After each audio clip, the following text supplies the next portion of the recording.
The snow had been falling since noon, but by 9 that night, it wasn't falling anymore. It was attacking. Marcus Hale stood at his kitchen window with a mug of cold coffee in his hand, watching the world outside disappear behind walls of white. The wind was the kind that didn't howl. It screamed. It pushed against the glass like it wanted in, like it was angry at everything warm and still inside. He watched a stop sign bend sideways down the road and then straighten again, trembling. Behind him, his 7-year-old daughter, Sophie, was asleep on the couch with her stuffed rabbit tucked under her chin. She'd fallen asleep waiting for him to finish the dishes. She did that sometimes, just gave up on waiting and closed her eyes wherever she was, like sleep was something that hunted her and she'd finally stopped running. Marcus looked at her for a long moment before turning back to the window. He was tired. Not the kind of tired that sleep fixes, the kind that lives in your chest. 3 months ago, his employer of 6 years had shut down the regional office without warning. 42 people gone in a Tuesday afternoon meeting. Marcus had walked out of that building with a cardboard box and a handshake from a man whose name he could never remember. Since then, he'd been burning through savings, cutting every corner, telling Sophie that eating cereal for dinner was an adventure. She believed him. Kids believe everything when you say it with a smile. But the mortgage company didn't believe in adventures. They believed in numbers, and Marcus's numbers were running out.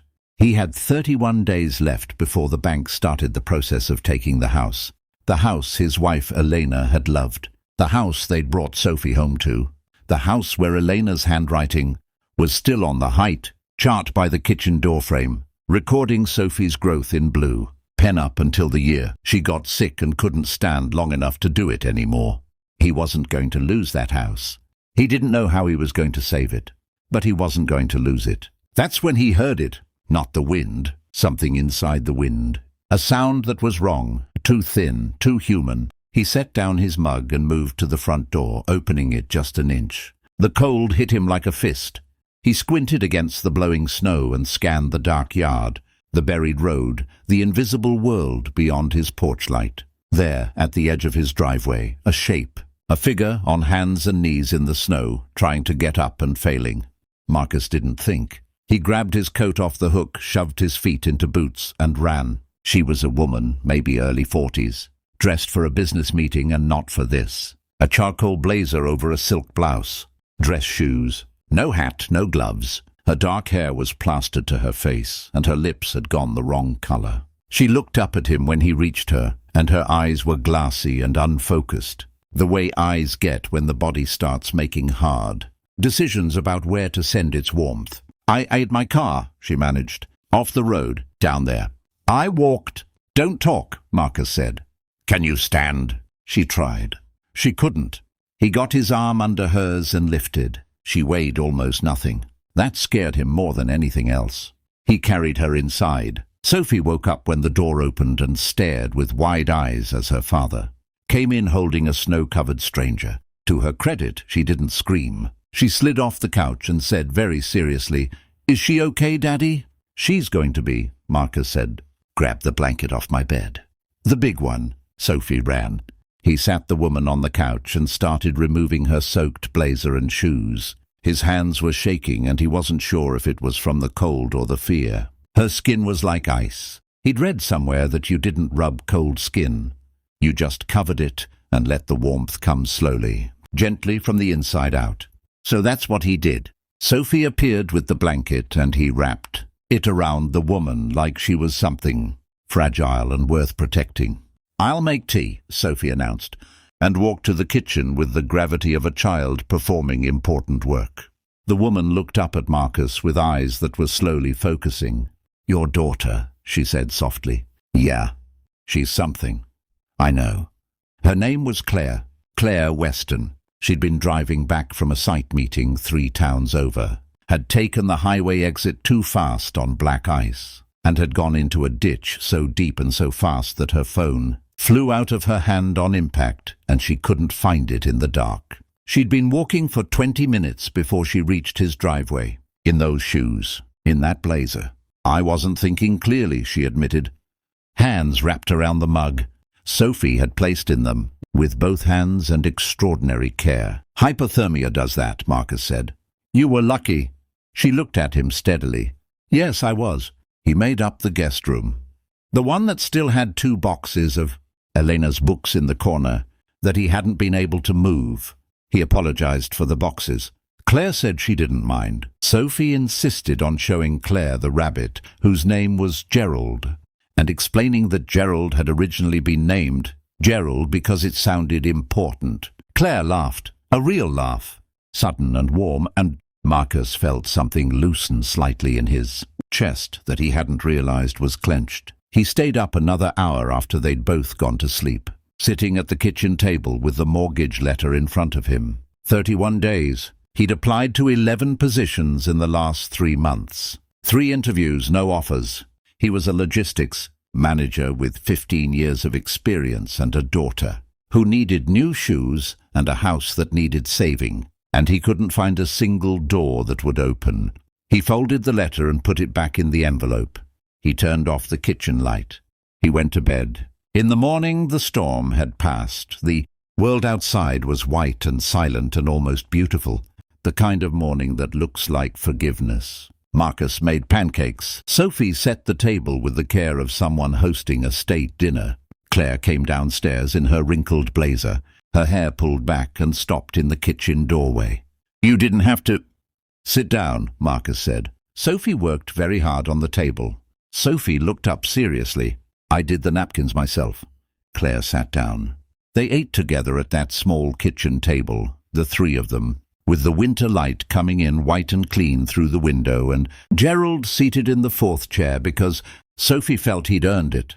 They talked, not about anything heavy, about Sophie's school project on penguins, about whether pancakes were technically bread, about the way the snow outside had buried Marcus's truck so completely that only the antenna was visible. At some point during the meal, Claire's eyes moved to the kitchen doorframe, to the height chart, to the names and dates and measurements in blue pen that stopped 2 years ago, right at the mark labeled Sophie, 4 viajes, 3 months. She looked at Marcus. He looked back. He didn't explain. He didn't have to. After breakfast, while Sophie was getting dressed for school, there had been a brief, passionate debate about whether a blizzard warranted a snow day, which Marcus lost. Claire sat across from him at the cleared table and looked at him directly. "Can I ask what you do? For work?" He told her. "Logistics management, supply chain coordination. 6 years with a regional distribution company before they closed the office." He kept his voice even, professional, like he was in an interview, which he supposed he was always in these days. Claire listened without interrupting. When he finished, she was quiet for a moment. "I run a company," she said. "Western Distribution. We're mid-size, but we've been expanding for the last 2 years. I've been trying to fill a supply chain director position for 4 months. 3 candidates fell through." She paused. "I was on my way back from checking on a new facility site yesterday. That's why I was on that road." Marcus looked at her. "I'm not offering you a job because you helped me," she said, and her voice was clear and careful, the voice of someone who understood how this could sound and wanted to get it right. "I'm telling you that what you described, your experience, your scope, is exactly what I've been trying to find. I'd want you to come in, go through the proper process, talk to my operations team. No shortcuts." She held his gaze. "But I want you to come in." He didn't say anything for a moment. Sophie came back downstairs with her backpack and 1 shoe on and the other in her hand, asking if she'd seen where Gerald had gone. Claire pointed to the chair. Sophie retrieved Gerald, thanked her, and disappeared again. Marcus watched his daughter go. Then he looked at Claire. "Okay," he said. He went in on Thursday. He talked to the operations team for 2 hours. He answered questions, solved a logistics scenario they put in front of him on a whiteboard, and walked out feeling, for the first time in 3 months, like himself. Claire called him that evening. The job was his. But that wasn't the part that broke him open. The part that broke him open was this. When he went in to sign the offer letter on Friday morning, Claire met him in the lobby. She was holding a second document, a formal letter on company letterhead, addressed to the mortgage servicing department of his bank. She had written it herself, a letter of employment confirmation, effective immediately, with salary figures and a start date, and a signature that carried the weight of everything she'd built over 15 years. She handed it to him without ceremony. "They'll need this," she said, "for the 30-day review. I called them this morning. If you submit this today, they'll pause the process." Marcus stood in that lobby and looked at the letter in his hands and didn't say anything for a long time. Sophie had drawn on the bottom corner of his copy of the offer letter. He'd brought her with him because school was on break, and she'd sat in the lobby for an hour drawing in her notebook. A house, 2 figures standing in front of it, snow falling in little V-shapes all around them, and in her 7-year-old handwriting, underneath, "Our home." He hadn't known she'd seen the mortgage letters. He hadn't known she knew. Kids know everything. They just wait for the right moment to show you. Marcus looked up from the drawing.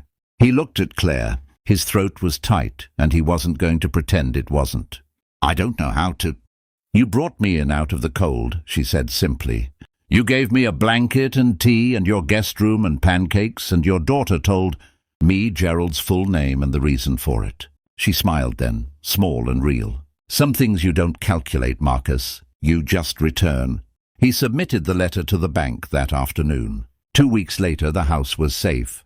On the first Saturday after everything settled, Sophie updated the height chart. She found the blue pen in the kitchen drawer and stood very straight against the doorframe and let Marcus make the mark. And then she asked for the pen and carefully wrote the date herself in her looping, careful handwriting. He stood in the kitchen looking at that doorframe for a long time. The house smelled like pancakes and old books and the particular warmth of a place that had been held onto through something hard. Outside, the snow had melted. The yard was muddy and pale and just beginning to come back to life. Eleanor would have loved this ending, he thought. She always said that kindness was never wasted, that it travelled further than you could see from where you were standing when you gave it. He hadn't believed her sometimes, on the tired days, on the days the numbers were wrong and the doors were closed and the cold came through the window glass. He believed her now. If this story reached something inside you, if you felt what Marcus felt in that lobby, holding those 2 pieces of paper, then you already know that some stories deserve to be heard all the way to the end. This was one of them. If you're still here, thank you for staying. Please like this video. Share it with someone who needs to hear that kindness still exists in this world. And subscribe to this channel, because every week we bring you stories exactly like this one. Real in the ways that matter, human in every way that counts. We'll see you in the next one.